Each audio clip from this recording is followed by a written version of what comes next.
Hello, everybody. It is Dr. Vibe. As always, I like to say you're blessed and highly favored. You're a magnet for miracles and you're a solution for someone's problem.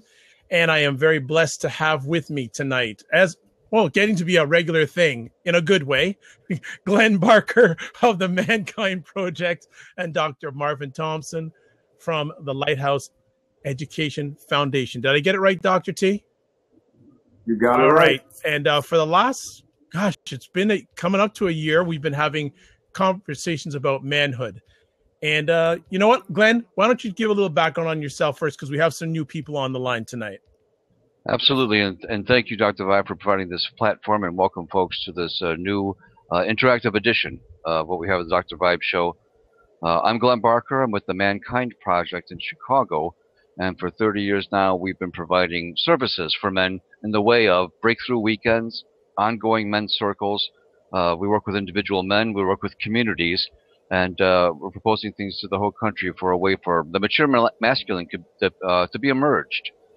For our younger men and for ourselves guiding these younger men.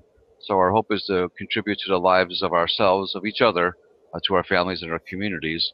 And this is very much the heart and soul of my work, my passion, and my mission in life. So welcome to the program. Great to be with you. Thank you so much. Dr. T? Well, I'm Dr. Marvin Thompson. I'm president and CEO of the Lighthouse Education Foundation.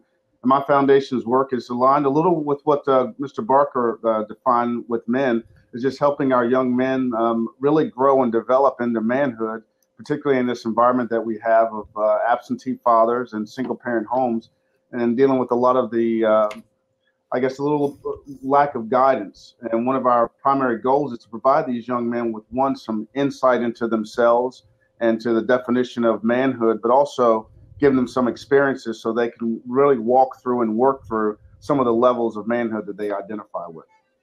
Fantastic. Well, through most of our journey during this past year, Glenn has brought the subject matter to the platform. And I thought Glenn needed a rest. He does so much stuff. He needs a rest once in a while. So after the show we did last week, I said, gentlemen, I've got a topic. I said, why don't we ask the men out there, who is the greatest leader that you have known in your life? And I think that we always hear about leadership, this and that, but I want men, and Dr. Thompson wants men, Glenn wants men, want us to step up and say, who has been the greatest leader in your life that you have known? It may not, and I have a feeling some people may not say their father.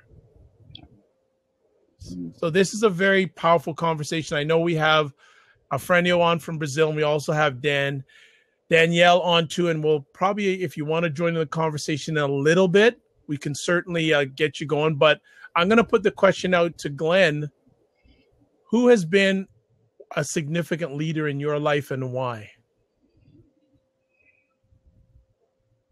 Well, at different times, there's been different aspirations, parts of me that wanted to be expressed in certain ways.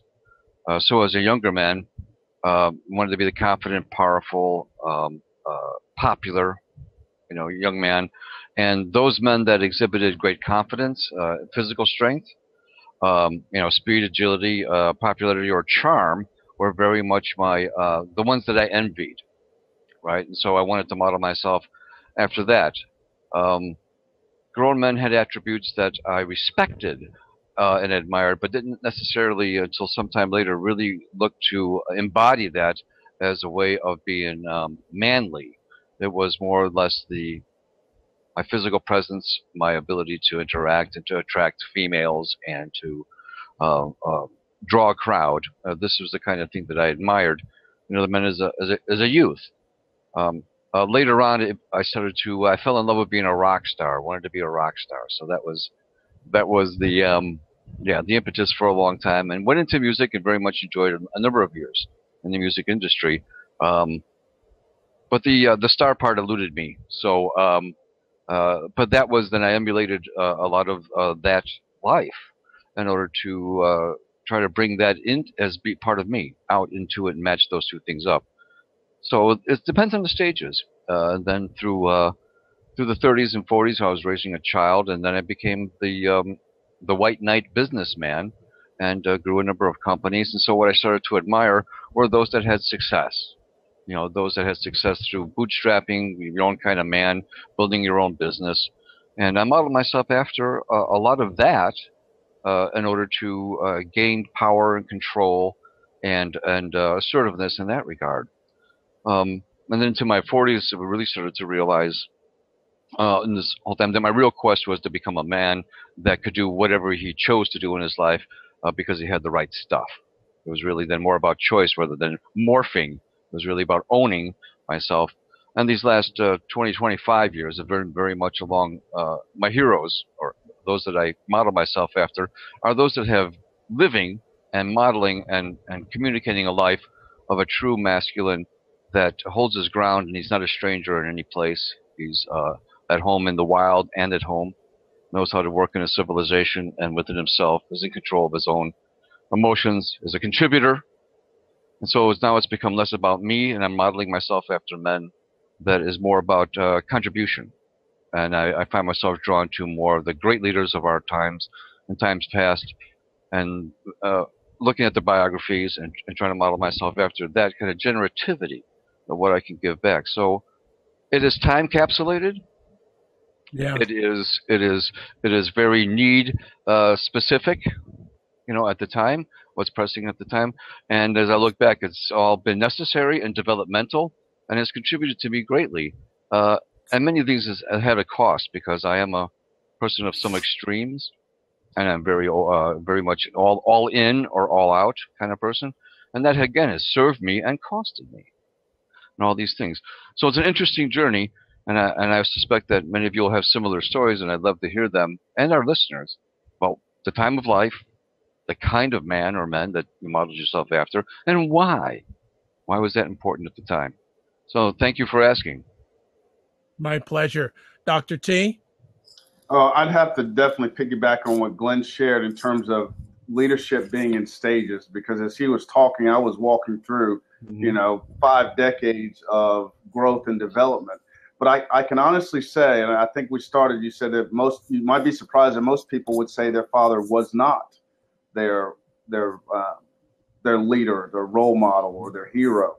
And I would probably be the minority in that. And my father was, in fact, that role model. He was the framework. He may not have been all of it, but he was definitely the framework that through which lens I looked at all other leaders and all other men. And my dad was a Marine, and he was in a leadership role. And one of the things that I value about him, and there's something I didn't have to guess about, and I think this is what makes my experience maybe even more so unique. I never had to guess what kind of man he was trying to develop with my brothers and I. And very specifically, he said to me, first of all, never follow, you lead. You be the one who chooses your own direction. So right away, I always knew how I was going to be judged on my decisions. Is it my decision, or is it someone else's decision? And if I am influenced by it, I had to give an answer as to why and how I was influenced by it. So I owned everything that I did, and I was always steered that way by that man. And what I got out of that was confidence. I got confidence from what he was sharing with me. I also got to really understand that he wasn't controlling me. He was truly doing what I envisioned fathers should do, which is literally guide what their children do. And that's what my father was doing. I cannot remember one time in my entire life where he ever told me, you need to do that. The only thing he would say to me was, you need to think about this, right? Or he'd ask me, "What have you thought about it?" "Yeah, I have." "Well, tell me about it." And when I did, he would never give me, "Well, that's a stupid idea." He might say, "I can see why. Put some more thought into it." And that was my cue to go, He gave me the ownership to own my direction, to own my problems. And I don't know if that was just his nature or just because of the structure. And here's another dynamic. The structure in our home, where this is a man who would leave every 2.5 years, right? So he's gone 6-7 months out of a year, every 2 to 3 years, and sometimes longer than that, depending on whatever our country was doing. So he, maybe by design he had to go, well, these knuckleheads have to be able to think for themselves while I'm here. I don't want to come back and the house be burned down, right? Or they're locked up. So I'm going to teach them how to think very early on. But in either case, it had an influence on how I looked at other men as I went through those stages that Glenn talked about. As an educator for 25 years, I've been a classroom teacher. I've been a district superintendent. I've served on governor's committees. I've served on state panels. And I have worked in an industry where leadership is defined by position and title, but it doesn't give you an indication of how that person got there, nor how they work, nor how they handle people, nor how they problem solve.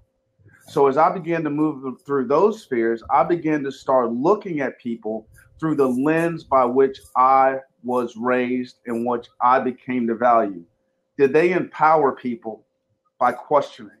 Did they teach people and support them through their problem solving? Did they generate ideas to help them jumpstart when they couldn't? Did they help them as they worked through, or actually stop them before they got into serious problems, and didn't shame them? And I think that's something I always see in a leader. When you begin to shame those that you work with, that's not about them. That's really about you. When you get to the point where you've got to point out others' flaws, that's more about your ability to point out flaws than it really helping someone. So I learned this dynamic as I went through education and from the change that I went through, the levels.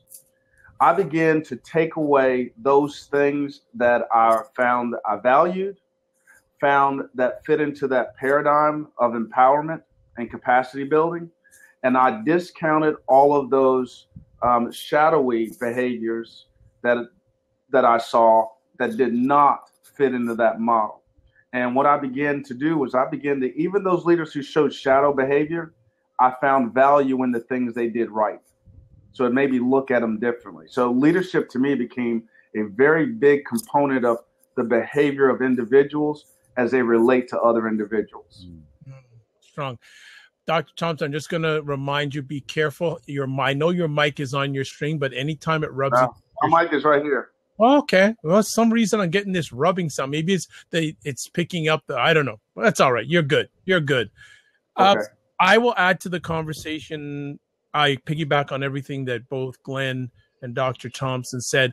I'll give a specific example of a leader. My dad's been a great one. I'll get to him later. But for 2 years of my life, I worked in a public school as a teacher's assistant.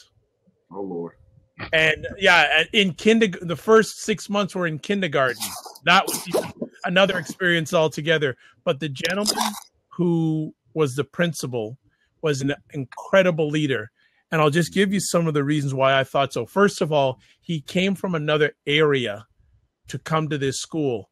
Believe it or not, half the staff left the school that he was at and came with him. Right? Mm-hmm. That was amazing. Another thing, he never raised his voice. Not to students, not to parents, not to staff. When you're a principal of a school, you get all types of predicaments coming at you, whether it's yelling kids, yelling parents. He never raised his voice.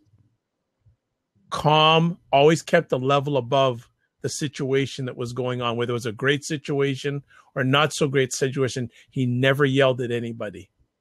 Kept a fair demeanor right across the board. And this is going back a while that I was in this public school. And to this day, he is one of the greatest leaders in my life because he just he really cared about people's hearts. Mm-hmm. He had a lot of skills, but he cared about the heart first and how he dealt with, different ages, different cultures, different backgrounds. It was funny because one of the things that happened in his last year there, he was able to get a new gym built. And the area that the school was in was a predominantly Jewish area. And I remember we were walking around, him and I, and there was this older Jewish man and he went, man, things have changed. And he goes, and more is to come. Right. and more is to come. He had a vision. Had a vision, but people came with his vision. Yeah. They came with his vision. And an incredible man. Actually, the best 2 working years of my life were under his tutelage. Like because people always ask, "Oh, what was the best job you ever had?" I said, 2 years working in a public school with kids and parents. He created I think of education, and I know Dr. Thompson, your wealth of knowledge and education is a triangle. And one corner you have the parents, another corner you have the students, another corner you have the school. He made that triangle an equal triangle at each corner. Mm-hmm. That's the challenge, and that's when you got something good. So I wasn't going to start with my dad first. That's one of the leaders. There's been many different leaders in my life, and I think for a man, you have to be able to submit to leadership. Oh, Glenn. Hello, Glenn. So I'm going to leave it right there because I know Glenn may want to carry on. So, Glenn, what about submission in a man's life in regards to leadership?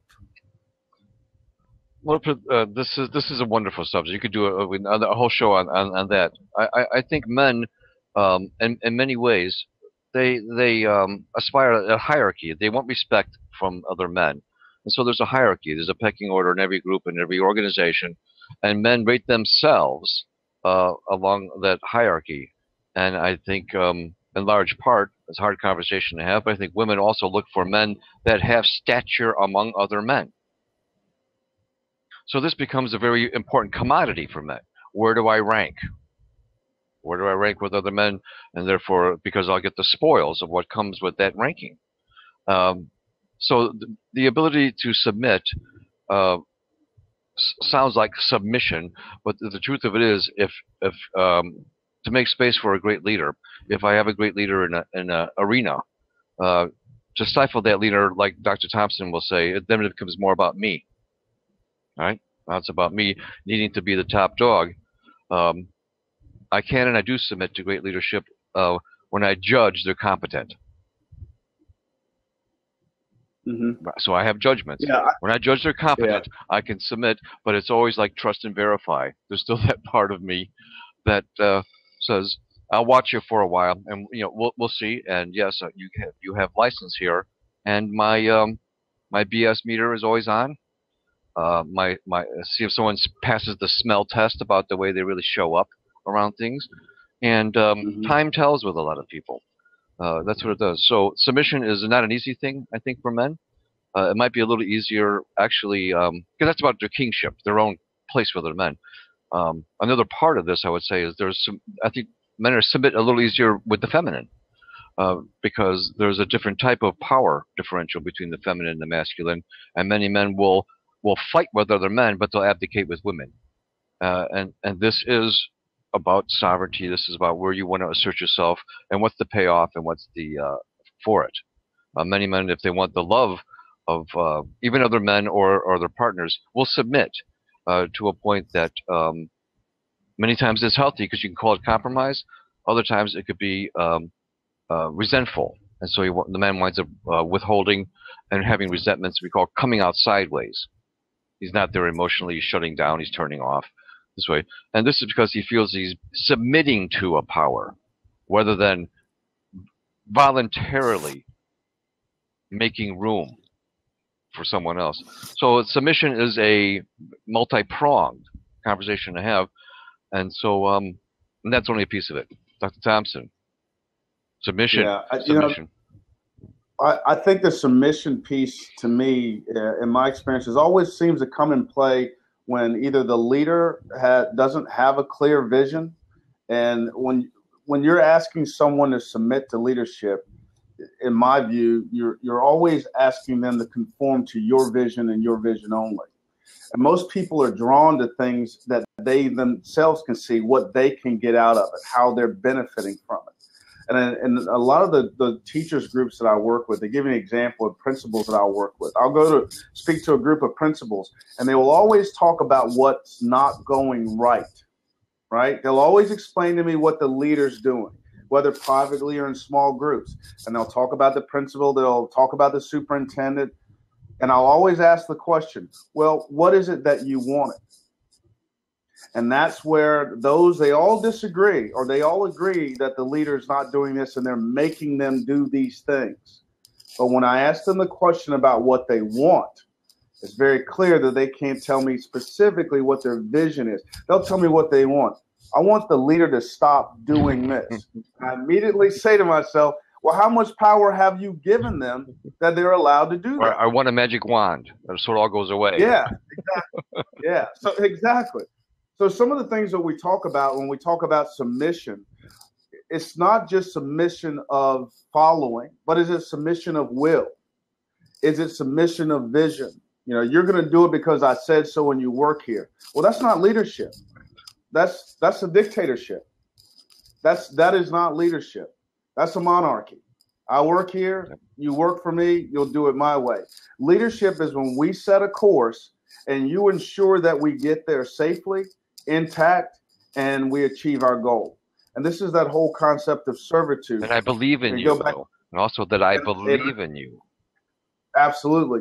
You know, everybody talks about these athletes every week and week in, week out. You hear this argument, you've heard it for years. Why are we paying athletes millions of dollars every year to go out and do what they do? Well, they have a vision. The coach sets the vision, and they as individual players work to go meet that. And they are exacting. They are exacting in their actions. They're exacting in their training. They're exacting in their commitment. And the coaches who survive the longest know how to lead. And leading isn't drawing up plans. It's nurturing those men who are putting in all that work. It's ensuring they know where to be. They're ensuring that they're confident in what they're being asked to carry out. Now, they're paid millions of dollars because we all judge them every week. They get judged and ripped apart every single week. If I got judged on my job the way that they did, you're going to have to pay me a whole lot more money, right? So the leadership that we see when we talk about that, submission, I think to me, it's choosing the right vision. And I think there are cases where men struggle with submission, but I would argue that they put themselves in that position because they haven't identified a vision for themselves about what their satisfaction levels are and what they do. Very good. Agreed. Well done. Dr. T, I'm going to find out there is some sort of noise going on. It's his chair. It's his chair. Okay. Is it the chair? All right. You go. Is that it? Hands? No. No, I don't know if it's his chair, but there's some sort of, Glenn, you can hear it, can you? Yes, I can. There's some sort of noise, but it's a-okay. Well, we're somewhat at the halfway point of our conversation tonight. If anyone would like to join in with comments, and it's interesting because we have a fair number of wonderful ladies that are joining the conversation, watching you. There is a seat open if you want to join the conversation and talk about men and leadership. We were sort of expanded the topic because there are not any men stepping up saying who the greatest leader they have known, but we're not finished with this yet. But I have an idea for the women in the audience, if you'll permit me, Dr. Vibe. Absolutely. So, of our women listeners, right, there is a social dynamic that often is to say, I'm not going to submit to my man. And that's understandable because that sounds very one-sided. But let me ask you this, women of the audience. What kind of man would you follow? Whoa. Well, what kind of man would you follow? Okay. I'd love to hear from you. Well, I hope that there is at least one lady that will take a seat on that, or at least give a comment on that, because not submit, follow. Wow. What kind of man would you follow? Love to hear from some of the women in our audience. But then again, too, and there are one or two men in the audience too. What kind of men do they follow? Yes, I think it's a two-sided thing. Mm-hmm. At this stage of your journey, what kind of man would you follow? As you so eloquently put out right at the beginning, it's been stages for you. Yeah, different times in my life means different things, different people. As we go on in our journey, our needs change, our wants change, our desires change, and then obviously the compass that points to leadership will go into a different direction. How about this for the men? if we have no women takers. We have a couple women running for president. Uh-huh. Gentlemen, what kind of woman would you follow?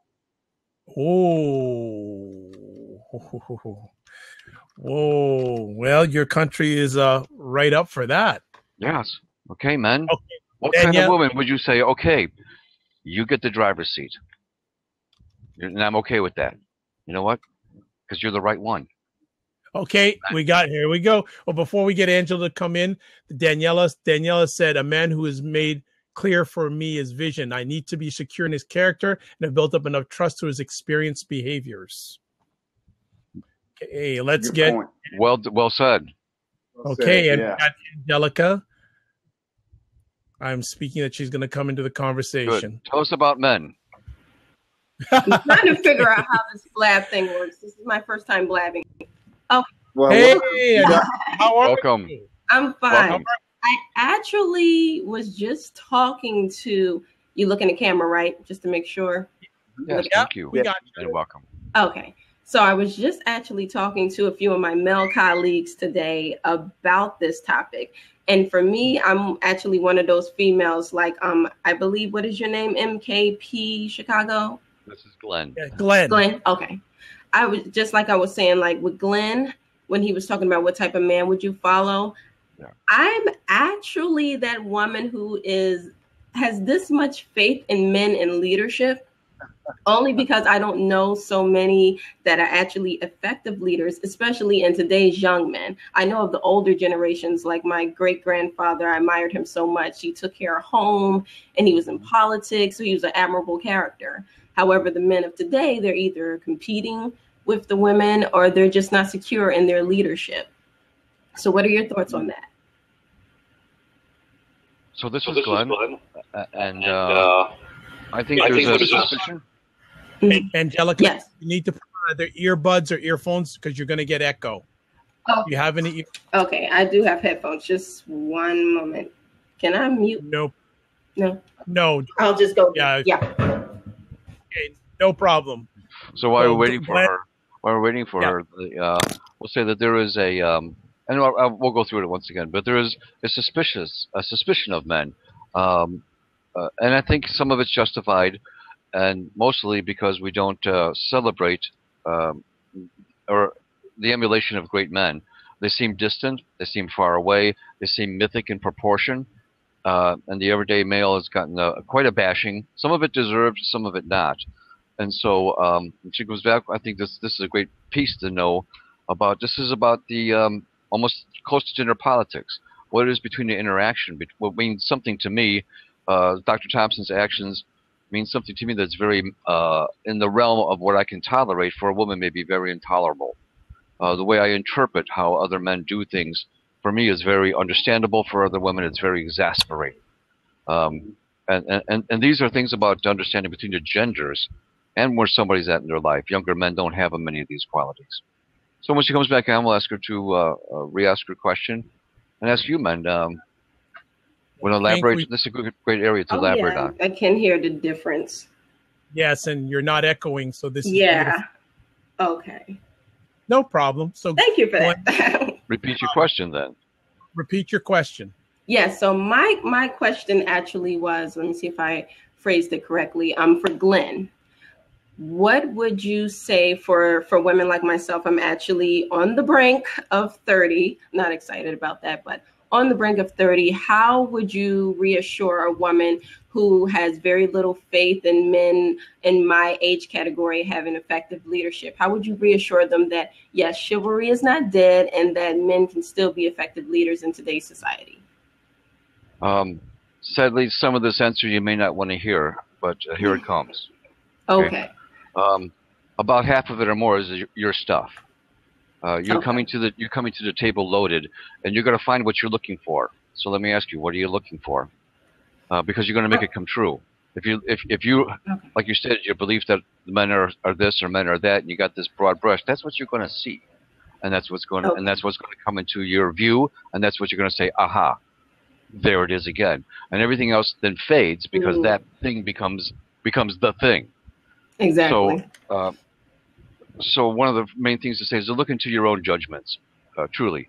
look into your own attitudes. Some of them are very justified, and some of them is a story that you're making up because it makes you okay living in the skin you have for the reasons you have. Now, part of that's going to serve you because it's going to protect you. Another part of it is going to sabotage you. And I think I'm going to ask you to be clear for yourself, to really question where these motives come from, and is that true of every single man? And where is your latitude? Where is your growth ability? Where is your tolerance? Do you want to have the same judgments on you? Now, that being said, I think men deserve a good part of the criticism they get. Women around 30, their clock is ticking, and they want a grown-ass man to be part of their lives. They do, and I think that's admirable. And women start to know what they want, and they want a responsible man on the terms that they want him.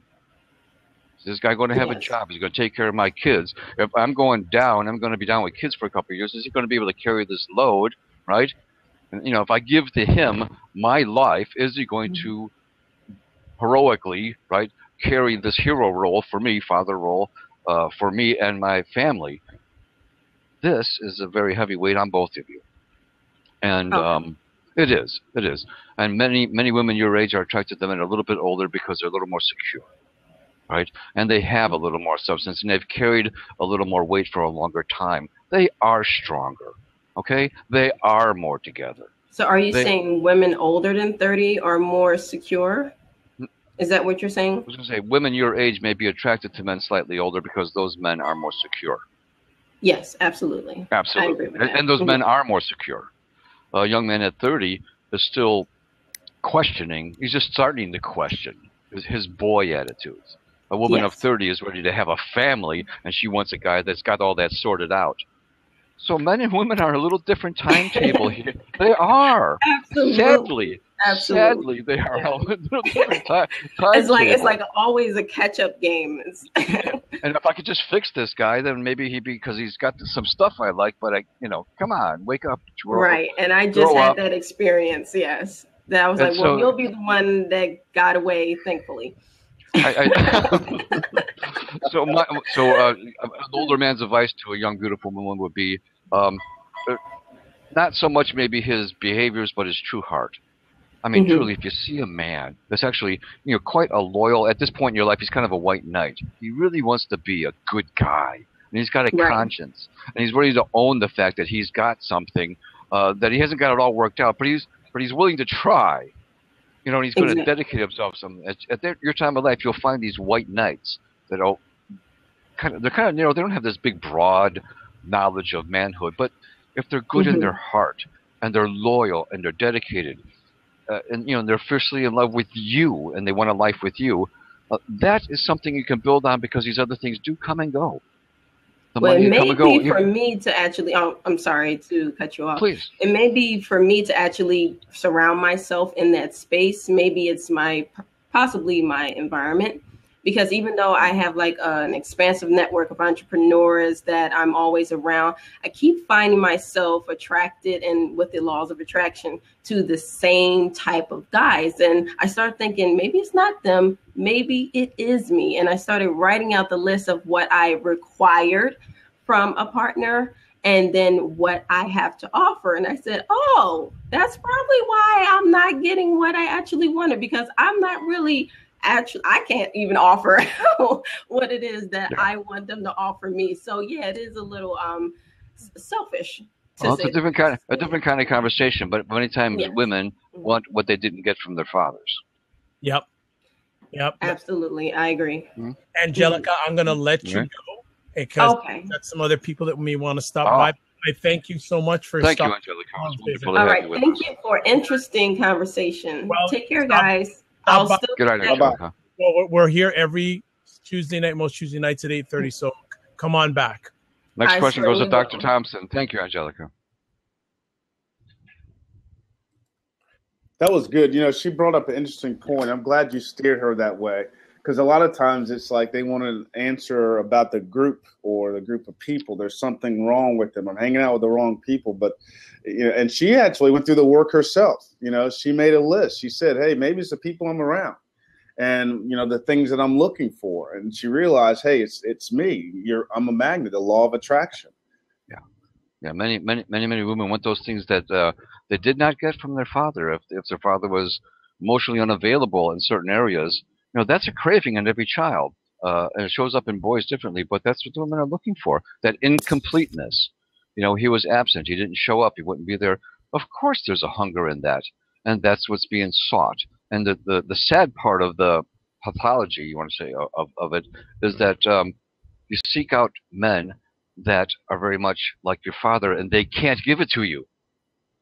Mm-hmm. So it's the same kind of energetic man with the same inability to give it to you. And if you could just win him, it's like you won your dad, or you won that party that was impossible to try to get to. And that's part of the setup of being attracted to someone, because there's an emotional connection already, right? Because he's like dad, so there's a lot of familiarity. I like this guy. I know him, and then yet the same pieces aren't available. Oh. Well done, Angelica. We talk quite a bit about that. Yeah. The absence of fatherhood for boys and the impact that it has on boys. But we rarely acknowledge that there's an opposite effect for girls as well. Absolutely. I can remember my son saying to me once, I guess it was about 12 or 13 years old, he chastised me for having a double standard with he and his sister. Mm. He goes, Dad, what you just did was a double standard. And I looked at him and I went, you're damn right it is. You're a boy. You have different needs of me, and she's a girl. She has different needs of me. It wasn't about treating you equally. You're not equal. She has different needs than you do. Mm. So I'm sorry, you're going to have to get over it unless you want to be her, and that's not going to happen. Not in my house. That's not going to happen. So, that was a wake-up call for him. Mm. And then a couple of weeks later, he came back. He goes, we had that conversation again. He goes, I see what you mean. And I asked him to explain it.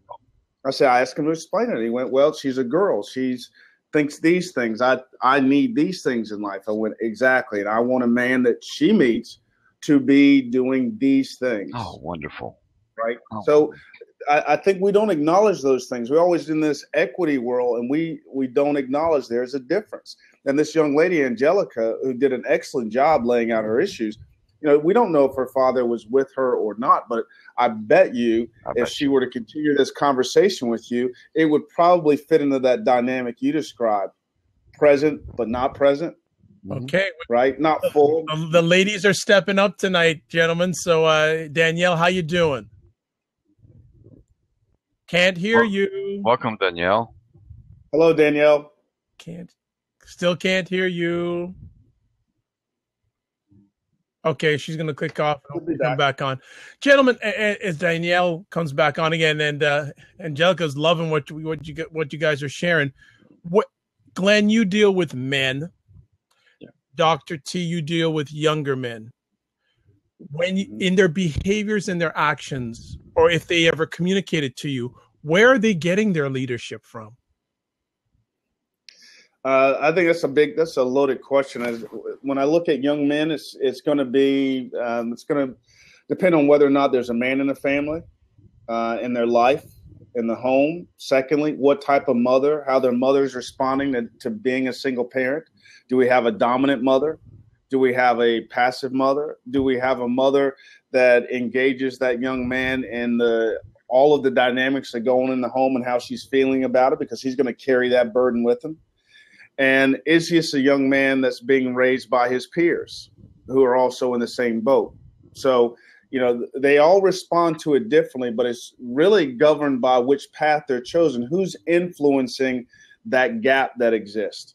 So amongst single parent boys, it runs that gamut. And a dominant mother literally builds a very passive young man. And when we talk about the Peter Pan syndrome, you're going to get a 40-year-old man who still is going to wait for his mother to solve his problems. That's the guy who acts out in school and then, waits for mama to come in and scream at the principal to solve it. That's not a man on his way to anywhere but being a mama's boy. Okay, let's try Danielle again. Danielle? Hopefully you can hear me. Yes, we can. We got you. Thanks so much for stepping into the conversation. What say you? So I have a question for Dr. T. Based on the discussion you had thus far, yes. I was thinking about the young lady who stepped in the seat and some comments that she made, and putting it in perspective for myself. So my father had drug problems. He was in and out of my life growing up. And both the two children I have are by a man who has similar traits, because I was looking for something in him that my dad had that was not positive qualities, I guess is what I'm saying. So My mother was a single parent. Now I'm a single parent of two children, and I'm attempting to do it right by them to fix it so it's not a generational thing. And because I'm aware that their father can't give them that need, I try to seek out males that have positive characteristics and have them in their lives to kind of meet that need. But I also would like to hear from you, all of you actually, and Dr. T. Are there other suggestions that single women can do to help, especially because I'm raising a son, a 5-year-old son, and I don't want him to have those issues, and I don't want my daughter to have those issues either. But I wanted your advice, all of you, on how a single woman can raise someone. Glenn is Dr. T. I think Danielle put on ear. Okay. Well, I want to make sure she can hear me. Danielle, can you hear me? She can't. Okay, go ahead. Yeah, first of all, I want to just commend you on just your thought processes. The mere fact that you're even aware of those things at this age, I got to give you props, because most people just try to get through the day and go, I'm dealing with this. Poor me, poor my baby. And then they pull in, right? And they get protective. And they don't ever really know when to get out of it. The next thing you know, that your child's 12 years old and you both have been huddled in this, this little fest. So hats off to you. Yeah. First of all, I would say to you, live what you think. And I'm going to put it to you this way. Your son will do and gain most of what he sees you do rather than what you say. And I can't tell that to parents enough. People hear only 7% of what you say. That's not a guess. That's a proven fact. 7% of what you say, but judge and will respond to 90% of what you do, and children especially. So just the mere fact that you're making it important, I would say that to let him be heard, but not let him control things. So when you want him to do something or he's wanting something, make him explain it. And that's something men, that we love to hide our feelings. I think that was something I really got it from my dad. I'm never shy about answering a question. I'm never shy about telling you what I think, because he was always asking me, and I was challenged at home about my thoughts. And I got to have my ideas challenged in the safety of comfort and love, right? Yeah. So you're not always going to choose the right man for him. And this is why I'm telling you that's important. When he runs into another man and who does not do that, he's going to be able to judge, right? I always tell parents, prepare your child like you're not going to be there. Always raise your child and engage with them as if you're going to get hit by a truck tomorrow. God forbid, you're going to get taken up in the rapture. I don't know, but you're not going to be here. And that child has to fend for themselves. And what did you leave them with as an evaluation tool, as an assessment tool, as a judgment tool? And if you think about it that way, your question that you ask about the right man, I would be lying to you if I told you to go down to this place, call these people, go do this, because you're going to find humans behind every one of those doors. You're going to find humans, and humans are faulty. Everybody in this panel, with the exception of me, is faulty, right? I just want to see if y'all were listening. Somebody was paying attention. So that would be my advice for you. You've already got the perfect mindset about your 5-year-old son. I just think if you just keep going with that and expand your questioning and hold him accountable to the answers that are acceptable that you want without shaming him or embarrassing him, I think you're on a good way to help him identify good role models that probably he'll tell you about. Glenn, do you want to add anything to that? Yes, and sadly, for this mother and millions of other mothers, this is a plague of our time. There are wonderful women raising raising children, and especially concerned about their boys. And they say, what do I do with this young man? I realize I don't have the kind of attributes that he needs to mirror himself against, that he needs to compare himself to. I can tell him all day long. You need a man to stand there and hear that male voice and see how that man reacts to things, and so he can say, that's the modeling. That's how men handle that. And she knows this, and she wants it for her child. And where does she go? Where does she find? Who can she trust to hold this space for this young man? And how does she gauge her trust? Maybe there's a coach or a school teacher or a bowling club or a Libra. There might be something to involve him in, so that there is at least a good, balanced peer support, and he can somehow get exposure. But where does this real deep tutelage come from? And sadly, it's woefully absent. And I don't have a good answer for you for this, and I'm not going to pretend I do. But this is one of the things that maybe the time to say this. In my programs, this is what I'm looking to build for every neighborhood in this country. A men's council that has a consciousness council, that has a maturity council, that has the ability for grown men to call each other out, like this circle does. What you don't know about us is we do this work behind the scenes, so that we're trying to show up in this world. So it ain't all about us. It's about what do we have as a gift as men to share with younger men. I'd love to see councils like this with a dozen men in every neighborhood, where they're looking after the younger men. They're watching each other in their shadowy stuff and not allowing that in each other. This is not okay. It's not okay in my family. This is not okay in my neighborhood. This is not okay if I'm going to be in a relationship with you or you or you. Right? We hold each other to a standard. I'm desperately looking for any organization that will take this on. We have 700 men's groups. We like to see 700,000 men's groups that are taking on the responsibility and the framework of growing responsible men, young men neighborhoods. And why do I say that? Because millions of mothers like you would love to be able to say, would you work with my son and take him on the camping thing every other week? Would you, because I trust you men, I know you men, there's a group of you, would you walk him through some of his homework, his struggles with other boys, and take this burden that, as you know, is almost beyond the feminine now. It's in the masculine realm, done in a good way that he hungers for.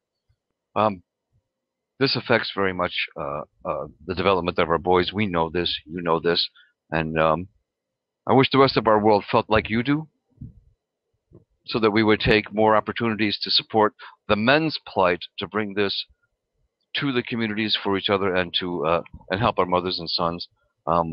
So what I will say then, if your community wants to have a men's circle, stay tuned. We'll show you how to connect with us. And this is something that I don't think we can't wait for the higher ups to come down and realize this. We got to do this for ourselves. So not many places for our mom to plug in. I think we have to help create those spaces, and that's what, in part, what this space is for. And what we're trying to do, Dr. Thompson's doing it in communities. I'm looking to do it with men's groups in any neighborhood that wants to do it. So I know it's not an adequate answer, but it is what we have now to offer you. Yeah. Well, yeah, and also I would say to you, Danielle, let me ask you before I tell you, what made you start thinking about that? What brought that question to the forefront for you? Is it a concern, or is it just a question? When I gave birth to him, I already knew his father wasn't going to be what he needed him to be. And so from birth on, I've been wanting to make it better for him. How's that affecting him? Do you see, when I say affecting him, is he where you want him to be? No, he doesn't know his dad. And he has he likes to do feminine things because it's me and a 14-year-old. So he wants to play dress up and do things that me and the 14-year-old does, but it's because he doesn't have a male around to play and do those kinds of things. And let me say this to you, for a 5-year-old in that scenario, that's not unusual. That's not unusual. So don't go, get alarmed and go crazy. I want him to have the balance, and I know 5 is okay, but I don't want him to not. I want him to start off, and have that balance. I think is my kind of thing, and both energies. Yeah. Okay. In that regard, Danielle, I'm going to tell you what, I'm going to send you my email address, and I'll send you a list of suggestions. I've run into this situation several times as an elementary school principal, and parents would come in, and there's certain things that do go on in the school that we can happen during the school day. Doesn't necessarily require it. I mean, once sometimes the school's made aware of a parent's concern, can you do certain things? Can this happen? I was a male teacher in elementary school. That's how I started. And I would end up in my 5th grade classroom with 2nd graders and 1st graders, at lunchtime, having lunch with Mr. T, right? Because there were women in the community who went, well, he needs to bond with someone. They go, we only got him. And it worked. So it was a start for them. Well, I appreciate it. Thank you. I'm going to pop out so someone can. Okay. Thank you, Donnell. Yeah, and the time is winding down fast on the show, gentlemen. And people may say this is getting off the topic of discussion, but it's all related. It's all related, just different facets of it, where these young women are saying, I'm caring about my sons. Where is a leader for my young son? And you have a lady that's in her 30s saying, I'm not finding the right person. In many situations, there are men out there that are not stepping up into the right leadership role supremely within themselves, in my opinion. And if they're not leading themselves, how can they help lead others? No matter what age. No matter what age. Glenn? Agreed. And this is not to throw men under the bus. I think we're in a position of generations deep of men not being starved of this kind of tutelage. I say often, I'll say it here, this is not instinct in men. The instinct in men is to stay as boys. This is a tutelage. And unless you're exposed or somehow catches you this fascination with what is it about manhood that you asked earlier, what are the parts that we gravitate to? I'll say that there's a golden part of leadership and heroism that we love. That's the magnificence, and there's a lot of celebration in that greatness, and there's a lot of energy that goes into the shadow version of it, because there's a lot of dark power that comes with manipulation, right, and strength and brute force, and men have these two pieces, and these are the two poles in leadership, right? To be a tyrant, right, to be a Gandhi or to be a Hitler. This is all part of every single man. And this is the struggle. And there's times when I want to pull out the blowtorch because that'll get it done, because I don't feel like blessing no more. This is right now. And how do we provide environments where younger men can see you don't have to be a white knight, but don't pretend you're not a killer. You don't have to be the white knight, but don't pretend that you can't kill with that sword as well as save with that sword. That's a good point. And this kind of trueness that males bring, rather than a shaming, say, or a guidance of be a good boy. No, own the fact that you can be very dark. You can be very malicious. And it's just, when has it really got you, or when do you got it? Who's driving the bus is what a good, powerful man knows and has distinction and takes responsibility for. Grown men take responsibility. Boys make excuses.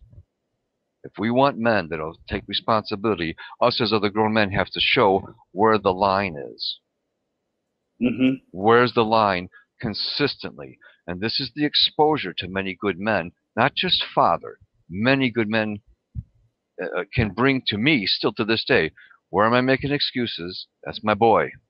Where I'm taking responsibility? That's the man. Where the line is what gives me the discernment that I need in order to grow. Because if I don't know, I'm just a rudderless. I'm still a boy. Right. You know what? I know Dr. T's paying attention. I don't, Glenn. There is quite a lively discussion going on in the chat room right now. And one of the points before we start winding it down, here's a conversation piece. Can a woman teach a boy about leadership as good as a man can teach a boy about leadership? Dr. Thompson? I would say yes. And the reason leadership and manhood are two separate things. The leadership is not just assigned to men. Women can be leaders as well. That's just like saying maleness and masculinity are the same thing. They're not. Being a man and being a male are two separate things, right? So yes, a woman can teach a man, a boy, about leadership. But we're not talking about just that aspect of it. I think we started out as leadership in general, but based on our guests who stepped on with their questions and their scenarios, we're talking about manhood. And these are women who, at different stages of their lives with different needs, are looking at men. They're not looking. I didn't hear either one of them say, "I want a man to lead me." I did not hear that. I heard the first. Angelica said, "I'm having difficulty finding a man by these particular standards." Leadership was maybe a faction of it, but it was not the goal. Daniela talked about her little boy, and she wasn't talking about him becoming a leader. She doesn't know what he's going to be. She's talking about him being a man. Where can I find a man? So, yes, I think leadership can be taught by women to boys. But I think in terms of manhood, a woman is not a man. Whatever she shares is going to be her either experience or her perception. Just like if I were a single father, I could not teach my daughter to be a woman. I can tell her what I'd like for her to be as a lady, but there are some inherent things that she's going to feel and think as a woman that I'm not going to have any knowledge of or even feel comfortable talking about. It's something that I don't find in the book that's going to be someone else's perception. So I think the same applies to women and boys. Glenn, your take? Absolutely. Dr. Thompson has done a marvelous job of laying this out. I agree. I, as a grown man, learned leadership from women have shown great leadership, especially these last couple of generations. Tremendous warrior energy, tremendous leadership. There's a lot to learn from women for young men. But Dr. Thompson, I think, has just said it as good as it could be said. If that's tied to manhood, that's another developmental line, right? There is leadership, that is qualities of a leader. And then there is male development, which is the qualities of a man. Right on. Dr. Thompson, he nailed it. He nailed it for me. This is one of the reasons why I'm glad that I've dragged you two onto this platform, because not only you guys are shining stars, but again, the conversation that's going on in the chat room, they could have their own blood on. They're on fire. Like, I'm telling you that, like, it's almost like a different show's going on. It's a good thing. Like, they're communicating and they're all doing it respectfully, which is wonderful. Absolutely wonderful. I know, Glenn, your time is thin. Yes. So, do you have any parting words? I think Dr. T and I may go on for a little bit longer, but do you have any closing thoughts, and also how people can contact you? Yes. Thank you, everybody, for what I think this forum is really powerful to do is to be informed as well as educated. And thank you all for joining us. These are important topics, in my estimation, and this is what our world needs, to have these candid, open, real conversations for the purpose of strengthening ourselves and our world. So thank you for joining us on this platform. If you want to start a men's group in your community, in your town, in your organization, give me a call. My name is Glenn Barker. I'm with the Mankind Project Chicago. Our number is 312-243-6743. 312-243-6743. You can find Glenn Barker on Facebook. You can find MKP Chicago on Facebook. MKP Chicago is on Twitter. MKP can be found .org on the internet. If you want to get started on something like this for your town, for your community, for your family, thank you for having me. Bye for now. Pleasure is mine. And Glenn, have a great evening, and maybe I'll give it back to you for topics for next week. I'll see if you're ready to come back. Thank you very much. Great night. Take care, Glenn. Good. Talk to you soon, Glenn. All right. We're continuing on because the conversation is strong. We have seats open. So if any of the people that are in the side there want to jump on, or there's some other people who have been watching, there is an open seat, at least one, maybe two open seats. If you want to join in, talking about leadership in men. Good, bad, lacking, where does it need to go?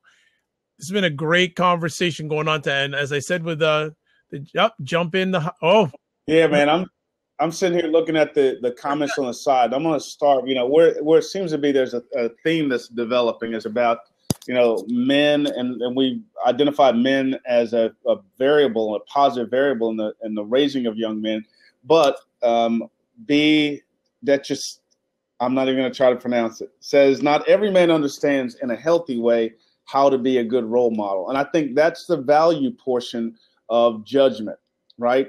As I said earlier, everybody has a paradigm about what constitutes a good man. There's you're not going to open up a book, a dictionary, and someone's going to say, this is what a man should do. There's no manual for that. Everything's about experiences and outcomes. And when I look at men today, I look at more so the absence of men to identify what presence should be like. Because think about this for a little bit. Over the last 40 years, we have seen an increase in the number of single-parent homes across the country. And it's continuing to grow and develop in that regard. Along that way, we also see a mirror in crime rates. We also see a mirror in teen pregnancy rates, which are now starting to decline a little bit. But that one trend is occurring, and we're starting to see fewer families, fewer marriages. We see fewer marriages last. We see a lot of different dynamics that are taking place. This isn't just about the young boys, the 5-year-old that Danielle has that she's speaking of. It's not about the 30-year-old men that Angelica's speaking of. It's the 50-year-old men who raised those 30-year-olds. It's the 30-year-olds who are the fathers of those 5-year-olds. These are generational experiences that actually make the conversation even more convoluted, because we're talking about a dynamic where fewer men who come together have a common experience. Most of the guys that I'm raised with, they fall in the category of absent father, present but not available, or like my father, present. So there's a dynamic that takes place amongst groups of men who don't all have the same experiences, but they have certain things in common, and that's a value-based sharing. So when we talk about what constitutes a good man, I think Angelica was alluding to that earlier. What the values that she's looking for in men aren't held as consistently by the group of men that she's encountered. Now, as Glenn said, that wasn't an indictment of 30-year-old men that she's meeting. Some of that has an indictment, it's a little bit of her self-examining, and she openly did it and admitted it. It's something that I have to think about for myself and what I'm attracting out of that particular group. So when we start talking about what a good man, I think that good man, what precedes that is, what values are you basing a good man on? And be clear about those things. I want to put it out there to the chat room. Do you feel men and women in today's society are more open for leadership, or are we in such a society today that it's all about me, that we reject or more push back of leadership? What do you think, Dr. T? Especially with women, do you feel that they are more wanting to have male leadership or less wanting to have male leadership? I think we've transcended the gender issue on leadership in our country. I think it's around the world. I think women are and have found their place in the society. If we're talking about leadership in a relationship, I think that's going to be individual. But I think collectively, I think men and women in our society today, we're at this collective viewpoint of leadership. And when you look at presidential races, who's holding office, CEOs of corporations, I think the acceptance and even the expectation of equity of leadership is already prevalent in our society. I think that's a foregone conclusion. I think women would accept nothing less than that equity. And I think men who've experienced it would probably be overwhelmed if we went back to this old paradigm of men at the top. I think that's an old model that will not see the light of day again, nor should it. I'm seeing that no one's wanting to jump in. Danielle. Oh, Danielle is back. I had a feeling she would be back. All right, Danielle. Yeah, I had to go find some headsets. I was like, do I sound better? Absolutely. Okay. You sound fine. You sound fine. You've been and I knew. Why did I know both of them would come on in? Here we go. We were hoping that he would come in. To chat. Welcome back. Hello. You've been having a great conversation in the chat room. Like I said, it's almost like two shows are going on at once here, which is a wonderful. It really is. And I think it was cool to bring up that point about leadership and manhood being different. Because some people see that to be a good leader, you need to be a man, and that's not necessarily true. I can teach leadership, but I can't teach manhood. Two different things. Right.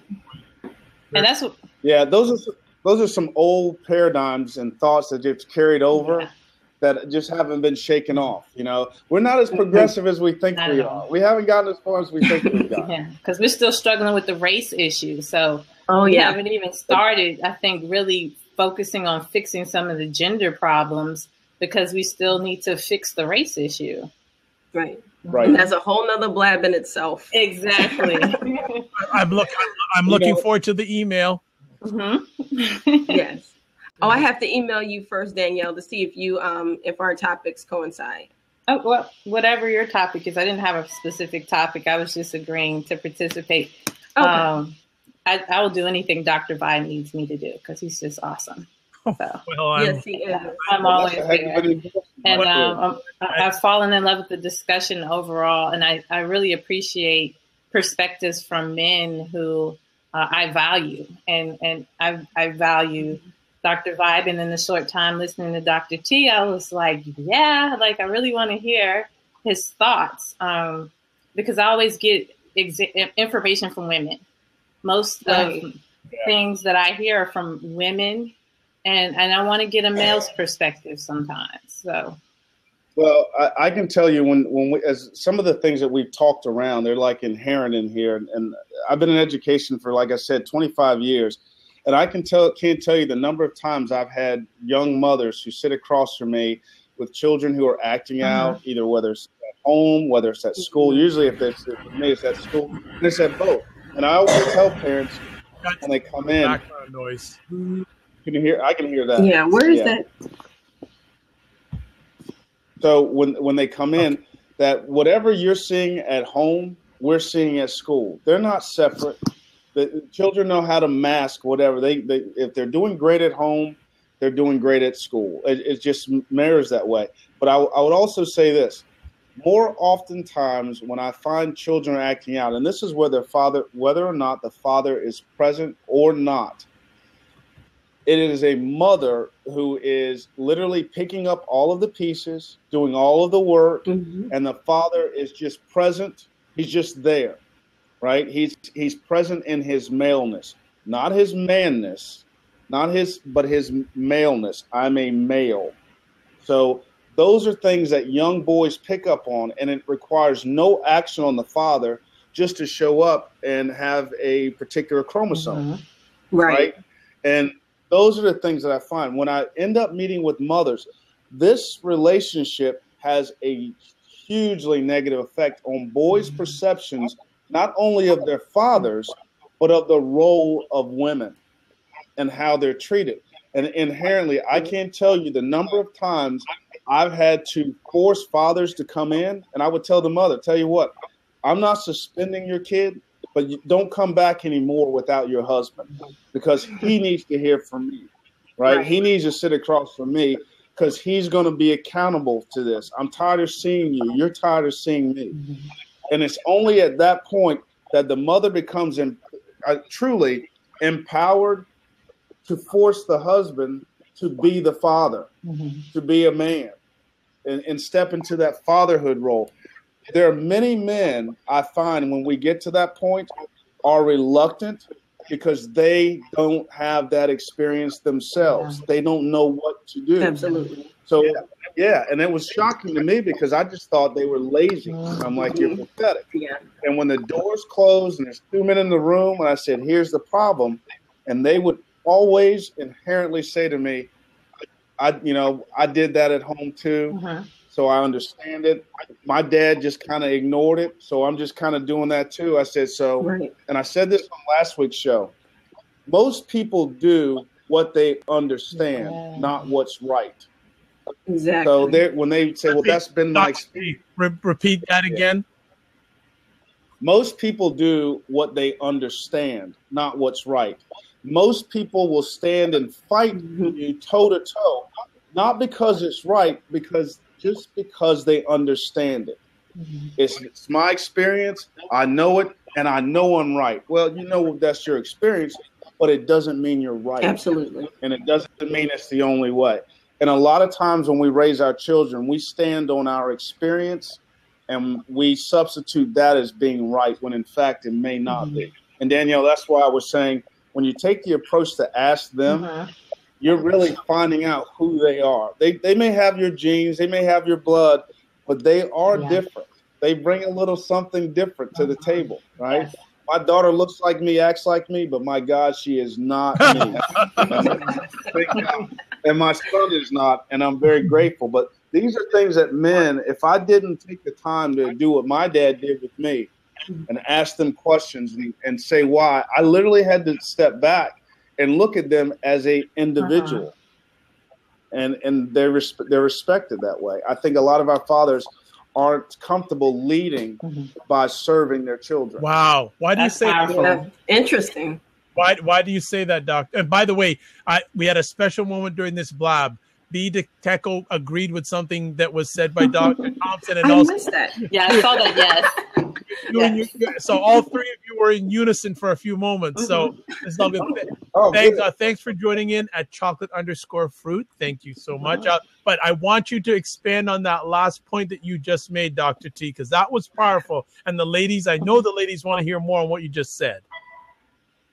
Well, when you're dealing with your child, you're trying to, I said earlier, they're going to be on their own one day. Your goal is that you want them to be independent. They're an extension of me, meaning whatever I am, I want you to go out and be better than I ever was. But in order to do that, I have to recognize they are not me, and I have to serve their growth. Right. I have to serve their development. So in knowing who they are, I set the parameters about the values that are espoused in my house. But Deco, yes, that's boy and girl. They both get equal.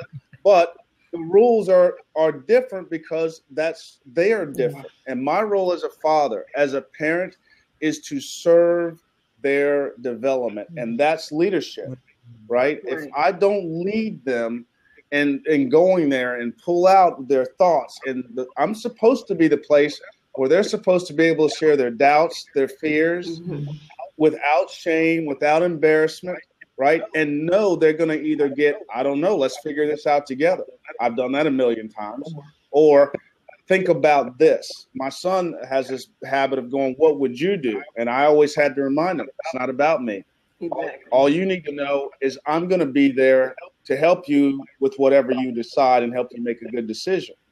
To this day, this boy has chosen his colleges. He plays college basketball, chooses his colleges, negotiates all of his scholarships without me at all. He will call me and say, here's what I'm thinking about. And I go, do you want me to call the coach? No, Dad, I got this. And he does. He's probably got better deals than I would have gotten. But you raised them well. Right. And Badeko, yes. No, his mother did not play college sports. I did. So I think it probably makes more common sense that he talks to his dad who played college football when he's trying to get a scholarship. So no, his mom could not help him with that situation. Right. His mom's a nurse. So if he cut his arm, he definitely doesn't want to call me. Right? I know you're playing devil's advocate, but let's not just write things to just be, find an opposing view. I think if we look at it holistically, there's a global perspective to the conversation. Yeah. Go ahead, Dr. Vaughn. No, hey, I'm just steering the ship. You guys are driving those ships, so I'm loving it. I think it's fantastic, the conversation and the content that's being shared amongst everyone, whether it's in front of the screen or in the chat room. Yeah. It's been, that's good. And I don't know if B. DeSecco is being a devil's advocate or he's. I think he wasn't initially. I think initially, but some of us just going crazy. It's like every third word he says, well, what about this? What about that? So it's kind of lost this credibility and validity for me. So I'm kind of done with it. Oh, that's cool. Ladies, anything else? This is a great discussion out. Yeah, I'm actually drafting the ideas right now. I'm already got them, my juices flowing, so I can't wait to write the email. Okay. No problem. So, Jet, ladies, in your lives, first of all, do you have a man or a man? I won't say a male, a man that has been a great leader, and if so, what made that man a great leader? I would say my grandfather was my great leader, and because I grew up with him, he was the only positive that I had in my childhood. And I thought he could do no wrong just because he was that positive male. He took care of the household. He was really firm, and he gave me that kind of male support where I felt protected, safe, secure. So, and I saw him lead, and he led his family, his children, his wife, and she allowed him to play that part. So that's where I got to see the dynamics of what I called a healthy relationship. I learned when I got older that he was flawed. You know, he wasn't perfect, but he represented a man for me, a leader for me. And so I pick up on those qualities, and I try to find people like that for my child. Yeah, like I said, your questions right off the bat, you're using your experiences to shape fatherhood, right? And within that, there's some values. I don't know if you said them or not, if you cleared them out. But I think if you clarify what values that you're building fatherhood around, honesty, how they treat people, compassion, I'm hearing some of that. Those are some things I think you don't need a man for that, right? But you can frame that with your son so that he can also judge men along those lines, rather than just by his maleness. Angelica, who's been the greatest male leader in your life and why? Oh, well, actually, it's not a male. It's a female. My mother, actually, she took on that role because she was always can you hear me? I can't hear you all. Something. No, Okay, it was my audio. Okay, no problem. So for me, it was always my mother. She took on that dominant role. She was the dominant partner in the marriage. And she always taught me leadership. She taught me how to be strong-willed. And she taught me never to back down because I always had an issue with being assertive. I didn't want to hurt people's feelings. I always wanted to be empathetic to avoid confrontation. And ironically, it kind of patterned into my adulthood as far as what I was mentioning earlier about men in leadership. I didn't really feel that they would be adequate leaders because I would expect them automatically to be passive by default like my father was. So in essence, it hasn't been a positive male role model in my life, but definitely in female leadership. So most of the leaders that you find are females. You're skipping in and out. Yeah, you cut out. Could you repeat that, Dr. T? If I heard you, most of the leadership that you valued came from women. Exactly. Okay. That's just what we were talking about before. Leadership has no gender. You know, it really doesn't. Totally different things than male, female, man, whatever. But not surprising. I just want to build on that. Angelica, does it bother you that you've had an absence of male leadership in your life? For many years, I tried to say no, it didn't bother me. But it wasn't until recently, around my 24th, 25th birthday, actually, when I gave birth to my daughter, that I realized that it actually did bother me. Because I realized that just like with Danielle, my daughter's father was not going to be in her life. And that I did not want to repeat the cycle. because oftentimes growing up in, I guess it was in ghetto communities, you have that broken Black family. And I did not want to repeat that cycle. So when I saw that it was going to be reality for me, it was devastating. So I actually tried to avoid it by dating regularly. And when the shoe never fit, I was just like, okay, I'm going to be a single mom by default. And there's still a void there. And I'm like, I don't want that. I don't want to be a single mother. I don't want to raise my daughter as a single mother. So right now I'm actually in that space. Can I truly trust men to be adequate leaders? And if they are adequate leaders, can I accept them? That's tough. That's very tough. So I caught the last part of that, and what I heard was the question, can you trust men too? And I lost that. What was the last part of that? There's an echo somewhere. I don't know where the echo is. And it's not on my end. I'm hearing everyone okay. Oh, so she's okay. Danielle's has jumped off, just listening.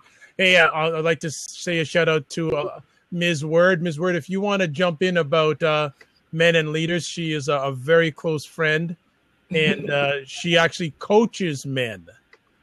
Awesome. So jump in the seat. Ms. Word, you can jump in for a few minutes about men and the greatest male leader you've known, and then when you do coaching of men, where do you see the voids and the positive aspects of leadership? So if Ms. Word, if you could jump in, we would love you to jump in. And when she comes in, watch out. She Ms. Word does not play like.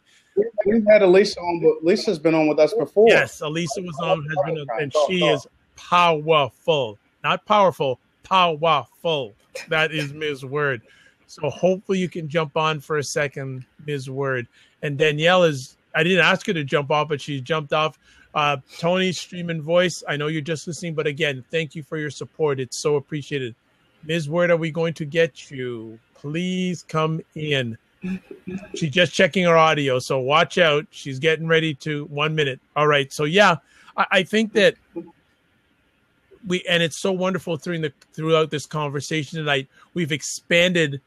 Most of us have a mold of leadership, but we've stretched it and molded into different configurations in so many different areas that leadership just isn't just a straight line. Exactly. It's a dichotomy. It's different things. It's different directions in different areas. And I really enjoyed. Danielle is back. Okay, Danielle. When she's ready, I'm going to pop back. No problem. I've been super transparent, so I'm going to be a little bit more transparent. And I think I'm very independent, but I yearn to be led. Like, I would like a strong leader, and I would like a male partner who I felt comfortable enough being led by.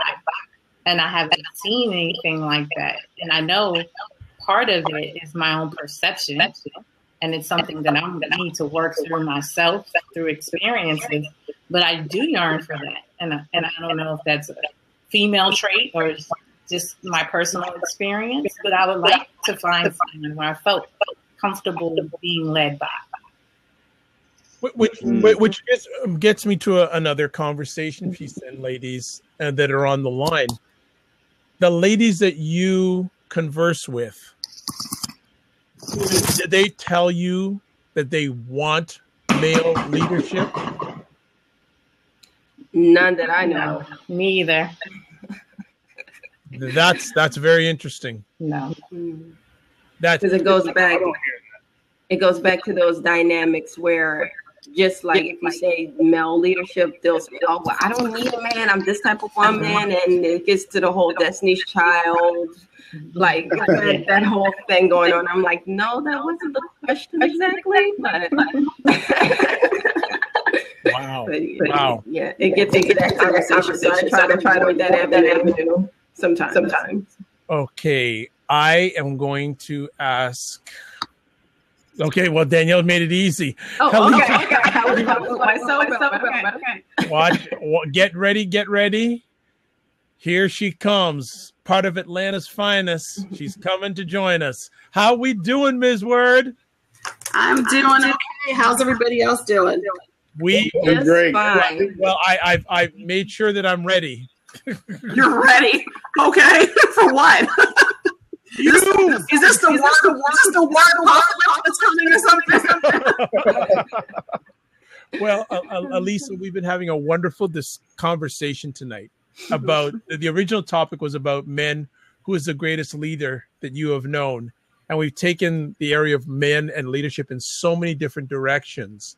And as I was telling the audience, that you coach men. Yeah, I do. And in your coach, there's and I'm maybe I'm making a presumption, but I don't think I am. Aren't a large majority of your clients men? A significant number of my people actually it kind of fluctuates back and forth. I'll get a whole group of women, usually workshops, but then I will get men. I'll get plenty of men on an individual basis, and it's funny because some men come to me, how can you tell me how to be a man? I was like, I'd be like, why would I ever do that? I can't tell you how to be a man. But I can tell you where you're stuck. I'm going to pop out. A weird echo going okay. on. So, okay, you pop out. No, I'll pop Angelica out and just see if it stops. How about now? Well, we'll see. We'll see with, it's still there? All right, I'm going to pop out again. No. Angelica said it was her. Oh. I think you're okay, Ms. Word. You're okay. So as we continue on with the many men that you coach and have coached, have many of them had an absence of knowledge or want to be leaders? Oh, absolutely. More times than people that I get are people who have difficulties in this area, and a lot of times it's they're in a fake it till you make it situation, and they really don't feel confident in where they are. In a lot of the they are, and they're more making things as opposed to being comfortable in there and being authentic within that role. Mm-hmm. Yeah, do you get a sense that some of the men are? You said that they're self-aware. I heard you say, or sense that a lot of them are self-aware. But do you think that they're afraid to act? That echo is. Ms. Word, I'm going to click you out and come back in. Okay. So let's do that. Okay. Yeah. So it can. Well, let's see if I have an echo still. So can people type in the chat room right now if there's still an echo or not? Oh. Yes, there's still an echo. Yeah. Okay, I think it may be you, Dr. T. Okay, I'm the only clear one. Well, that's why. Well, probably why I've spent hundreds of dollars on my. Okay, so what I'm going to do, I'm going to click you out, Dr. T, and come back in. Third, you were telling us about men and leadership, and I don't know too many ladies that are in tune to men like you are, and that's in a good way. All right. And you coach so many of them. Why do you feel that men are so lacking in leadership?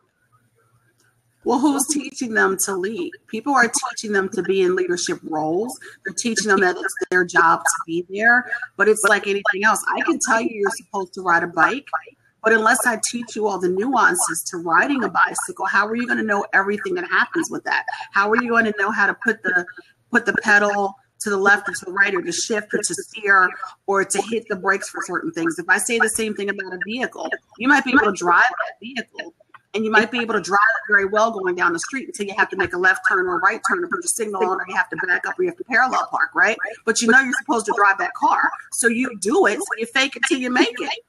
So there are a lot of nuances that we do not make sure that our kids are prepared to have throughout life. There are a lot of intricacies that you have to deal with. You have to give details. We assume too much with our children. We assume they know things. We assume that our men know things. We assume that our women know things. So you know what they say about if you assume, what does it make? It makes an ASS, right? So in that particular case, we have a whole bunch of ASSs running around.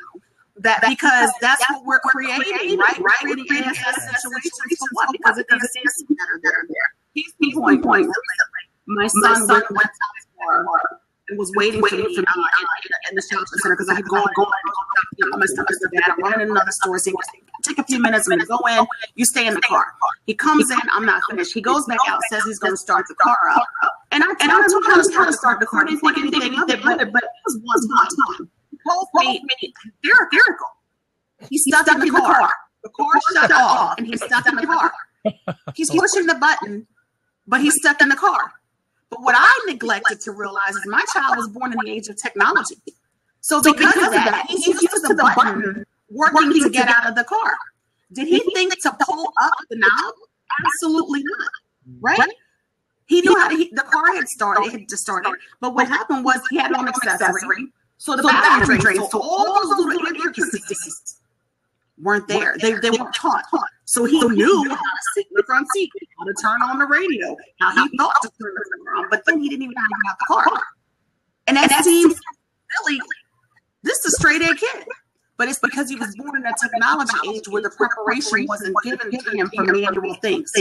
So when it comes to men and our boys, we forget about that. We assume men are okay. You get a man and tell him, I know he knows how to change oil. I know he knows how to buy cars, different things. Who taught him? And then get an attitude if he doesn't know how to. They get an attitude because your man doesn't know how to fix your car. Because we're not teaching. It's true. So it happens. So these men, they do get into these roles and they learn. And then on top of that, you guys, men, you know how this is a competitive thing being a guy, right? Are you going to tell your guy at work, yo, homie, I really don't know how to lead this crew? Who's going to say that? Nobody's going to say that, right? You're going to play it off. Yeah. You're going to read a book, a blog, talk to somebody, you're going to watch TV, and maybe you're going to act like a leader on television. But deep down inside, you have all those fears and insecurities. I'm going to be exposed one day. I'm going to be found out about one day. And then what happens at that point? Same thing from a relationship perspective. She's going to find out I really don't know how to change tires when we get broke. Because I've been going down fires. So in my role, I create a safe space for men to have that conversation. I'm not right because I'm not a man. Right? And I'm not in competition with them. And because I have a female nature, then it's a safe space for them to have that conversation with me. And then I help them connect the dots in life to where they need to go. So if I need to put them in touch with the doctor because they don't have podcasts, I can do that. Without them feeling like they're less than a man. Because the one thing you don't want to do is emasculate a man. And it happens knowingly and unknowingly. And we do it all the time. We have a sharp tongue. You know, I can take my tail off, right? But misdirect. If you misdirect the power that you have as a woman, you will cut your man in half. And somebody's got to be there to pick up the pieces. So would you rather be a coach or a woman? What did I tell you people about Elisa? It's like she just came on and she just A-bombed the blab. She just like it dropped and the cloud just spread in a good way. In a good way. Let me ask Alicia. We had two ladies on the blab earlier on, and both of them are raising men, young men, and I know, and you're doing it yourself. Mm-hmm. And I think their men are a little bit younger than yours. Mm-hmm. What pearls of wisdom and knowledge and evaluated experience could you give them in helping them raising their young men in the area of leadership, if anything? Because again, leadership, some people say leadership can only be taught from male to male, female to female, but what things are you doing, if any? Well, the first thing I would say, especially to moms, raise the men that you want to be somebody's in the future. Okay?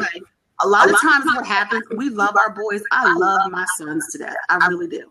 But sometimes with that, love comes an umbrella of protection that becomes a disservice to your son. If your son is 12, 14 years old, and you're saying to yourself, he doesn't have the potential to be a husband, you need to change something that you're doing in this process. Because if you don't prepare him to be that person and to lead in his family, to lead in his relationship, how is he going to lead anywhere else? The other part of that is leadership. I believe in servant leadership, right? So you got to be able to take care of your people that are in your charge. But you have to know how to do that. You have to be taught how to do that. We come to this earth uncivilized. But because of the society that we live in, that's how we teach the civilization part of it, through the socialization part of it. If you don't know how to do it, don't be afraid. But also feel like you're challenged as a woman because somebody's telling you that you need to find out some man stuff for your son. One day you'll be there to protect him, and the world will get all about him. In addition to that, which you don't like, is for your son to go out unprepared and have someone take advantage of your son that will break your heart. And lastly, with that, I say this all the time. I repeat it because T.D. Jakes said the best. Don't send your son into a man's world, into a man's fight with women's honor. And it's the same thing about your daughter. If you have a daughter, you can't be having your daughter man up. She's going on to a woman's fight. Are you kidding me? So it just, there are a lot of things, and leading, find out what leadership means. Leadership doesn't mean dictatorship. It doesn't mean being the boss. If you're a believer in the Bible, you know that Jesus served his disciples. If you're not a believer in the Bible, whether it's Buddha or any other deity that's out there, they served their people to help build them up to become leaders. Because see, a secure leader is not afraid of the next leader. Because one day he knows he's going to be tired and he needs somebody else's job, and then they take care of him. So I say, if you're raising your son and you want your son to be a leader, allow him to grow up to be the man he's supposed to be.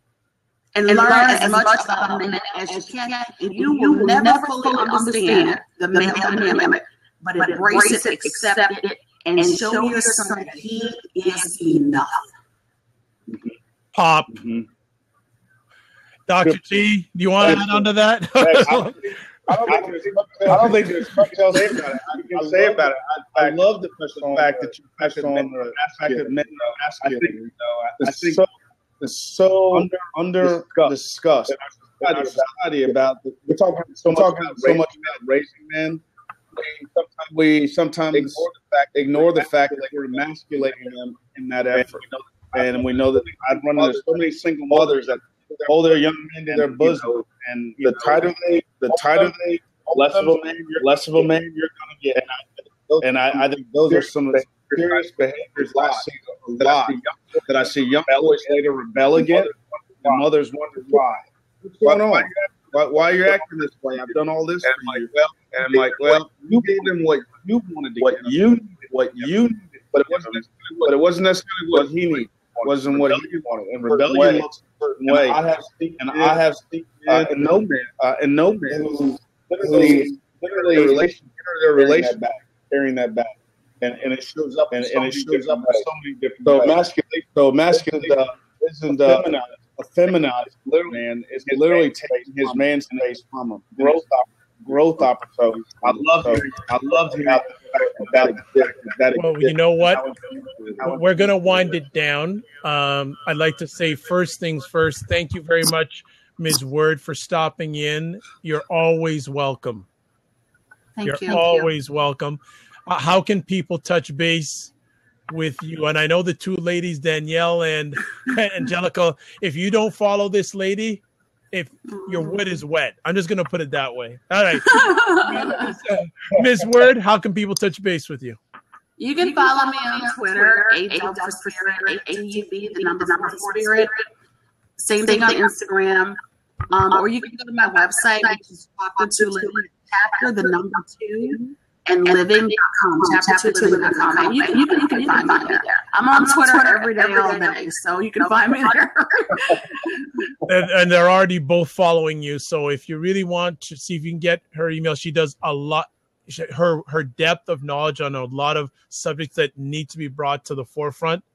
She has a lot of great things, from food allergies. She's very knowledgeable about that, to coaching, There's so many. She's a depth and wealth of talent and knowledge. And I will say it right on Blab. I would not be where I am without people like Alicia and Marie Roker Jones. I will say that publicly, and I say it anywhere I go. When people ask me to share my story, I mention both of them because they're both outstanding ladies. And Marie Roker Jones is at Raising Great Men on Twitter. Another great follow. Dr. T, how people can get a hold of you? You can reach me by Twitter, Dr. T Educates, also by email, Dr. T at drteducation.com, and at my website, the Lighthouse Education Foundation.org. Excellent. Well, you know what? We're going to shut off the recording. I know, Dr. T, you got to leave. Elisa, if you want to stay after show, no problem. If people want to jump in, I know the two ladies may want to jump in. So, as always, I'm Dr. Vibe, host and producer of the Dr. Vibe Show. As always, I'd like to say you're blessed and highly favored. You're a magnet for miracles and your solution for someone's problem. If you want to touch base with me, Twitter at DRVIBESHOW. Email dr.vibe at the dr.vibe.show. I really appreciate this show tonight. There's so many people I'd like to thank, but check the replay. As always, God bless, peace and well, keep the faith, and bye-bye.